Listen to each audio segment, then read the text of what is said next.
In this video, we are going to study a relation between electric field intensity and electric potential. Alright, so for this, we need an equipotential surface. Consider an equipotential surface generated by a positive charge, a point charge. Alright, consider this. अब हमने पढ़ा था कि point charge है तो centre से पास होते हुए और मतलब जो radially outward equipotential surface form होंगे कि ये सभी इक्विपोटेंशियल सरफेसेस ही हैं, यानी ये सभी के बीच की डिस्टेंस जो है वो रेडियस के अलोंग बराबर है. ठीक है, तो ये इलेक्ट्रिक फील्ड की डायरेक्शन पॉजिटिव चार्ज से किधर होगी? बाहर की तरफ. इस तरह का हमने कॉन्फ़िगरेशन माना. ये सभी क्या हैं? ये सभी इक्विपोटेंशियल सरफेस हैं जिस पे पोटेंशियल बराबर है. ठीक है, तो अब इस केस में मैंने मान लिया कि ये एक चार्ज है. मान लीजिए जनरेटेड है प्लस क्यू से. स्मॉल क्यू हम बाद में यूज़ कर लेंगे दूसरी चीज़ में. प्लस क्यू चार्ज से ये इलेक्ट्रिक फील्ड ई जनरेटेड है प्लस कैपिटल क्यू से. अब एक स्मॉल प्लस क्यू हमने लिया जो कि पी पॉइंट पे रखा था. इसको हमें इस इक्विपोटेंशियल सरफेस से बाहर की ओर, यानी जो जनरेटेड सोर्स है उससे दूर डी आर डिस्टेंस पे मूव कराना है. डी आर डिस्टेंस हमने मूव कराया इसको आउटवर्ड, यानी जो सोर्स था उससे दूर. सोर्स से दूर जाएंगे तो इलेक्ट्रिक फील्ड घटेगा. ठीक है, तो ये डी आर डिस्टेंस हमने मूव कराया. इलेक्ट्रिक फील्ड की डायरेक्शंस तो रेडियली आउटवर्ड होगी. कैसे पता? इलेक्ट्रोस्टैटिक ये जो इक्विपोटेंशियल सरफेस होंगे इसके परपेंडिकुलर होगी. ये परपेंडिकुलर, ये सभी क्या है? इलेक्ट्रिक फील्ड की डायरेक्शन है. हमने पीछे पढ़ा था कि फील्ड इक्विपोटेंशियल सरफेसेस के परपेंडिकुलर होता है. यहाँ पे हमने क्या किया? एक चार्ज हम मूव करा रहे हैं पी से इधर कहीं बाहर की तरफ, दूसरे एक इक्विपोटेंशियल सरफेस से दूसरे इक्विपोटेंशियल सरफेस में, यानी एक पोटेंशियल से दूसरे पोटेंशियल में, यानी पोटेंशियल डिफरेंस यहाँ पे है. ठीक है, यहाँ और यहाँ के बीच में पोटेंशियल डिफरेंस है. यहाँ हम D R distance plus Q charge को मूव करा रहे हैं. ठीक है, तो अब यहाँ पे मान लीजिए इन दोनों के बीच का पोटेंशियल डिफरेंस जो है that is D V. The potential difference between this and this is D V. Alright, so we can write it like this. Let the potential difference between adjacent surface is dV. Alright, so this is dV. अब देखिए यहाँ से यहाँ तक move करा रहे हैं plus Q charge को, तो एक पोटेंशियल से दूसरे पोटेंशियल में जो चेंज इन पोटेंशियल होता है, आपने पढ़ा होगा पोटेंशियल डिफरेंस जैसे हमने पीछे पढ़ा था, it is actually equal to the work done per unit charge. आपको याद होगा. तो यहाँ मैंने मान लिया कि यहाँ से यहाँ तक लाने में वर्क डन डी डब्ल्यू करना पड़ता है. किस चार्ज को? प्लस क्यू चार्ज को. तो D V equals to D W by Q कह सकते हैं. ठीक है, तो इसको हम यहाँ क्या लिख सकते हैं? D W is equals to Q D V. लेकिन यहाँ पे क्या है? अब यहाँ पे जो है, चूँकि ये हम इलेक्ट्रिक फील्ड बाहर की तरफ है और हम बाहर की ही तरफ मूव कर रहे हैं, यानी असल में हम बड़े वाले पोटेंशियल से छोटे पोटेंशियल की तरफ जा रहे हैं. ठीक है, आपको याद होगा V B minus V A में वी ए से वी बी की तरफ जाते थे. ठीक है, तो जिधर की ओर जाते हैं अगर वो छोटा होगा तो ये वैल्यू क्या आएगी? हमारी निगेटिव आ जाएगी. ठीक है, निगेटिव आ जाएगी. लेकिन हम तो यहाँ छोटे की तरफ जा रहे हैं तो यानी वैल्यू ये हमारी क्या आनी चाहिए? निगेटिव आनी चाहिए. ठीक है, तो ये माइनस डी वी. इसको इक्वेशन 1 लिख लीजिए. अब निगेटिव साइन क्यों है? क्योंकि डिक्रीज हो रहा है पोटेंशियल का.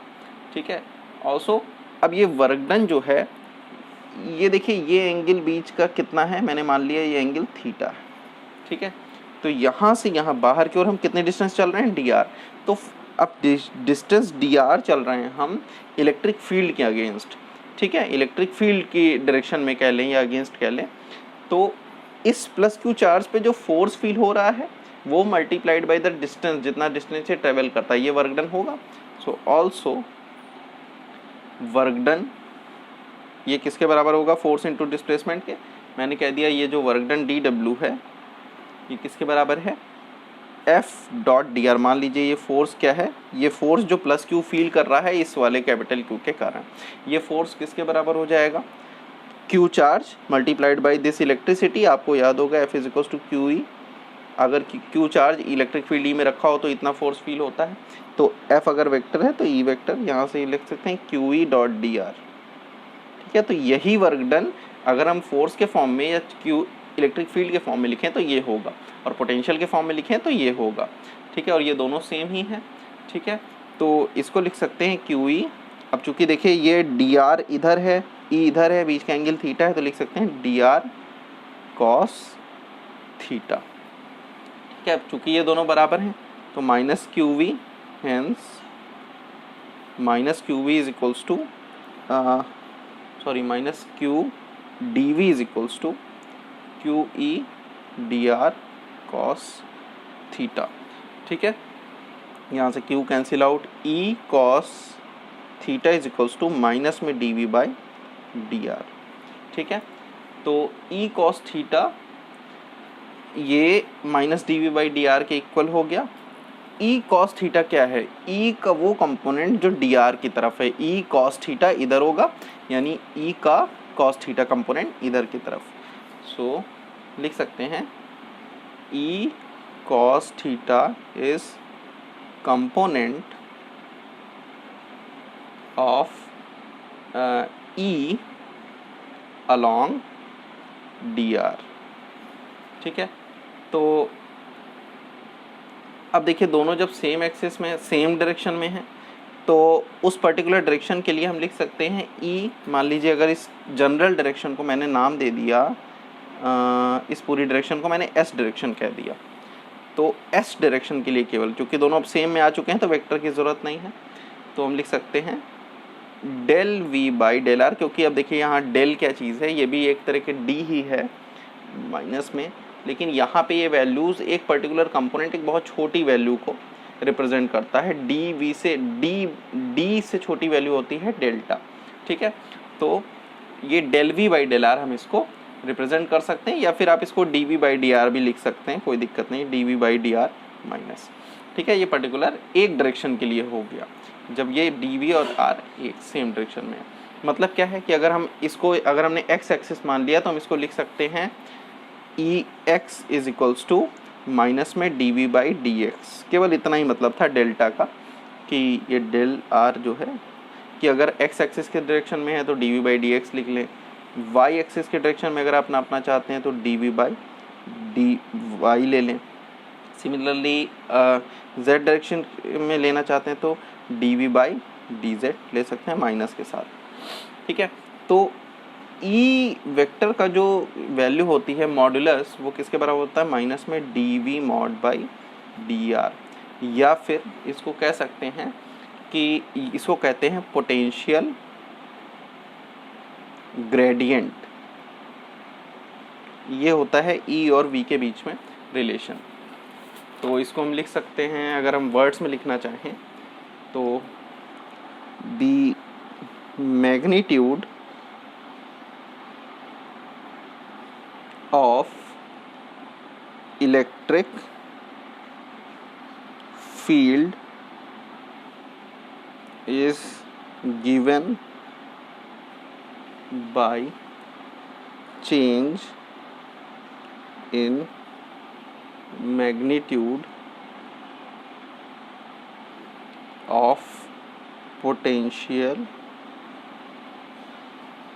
per unit displacement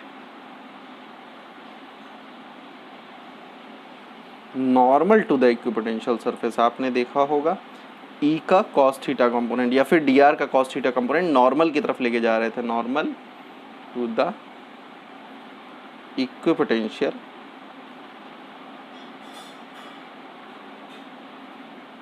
surface at that point, और इसी को हम क्या कहते हैं, पोटेंशियल ग्रेडियंट।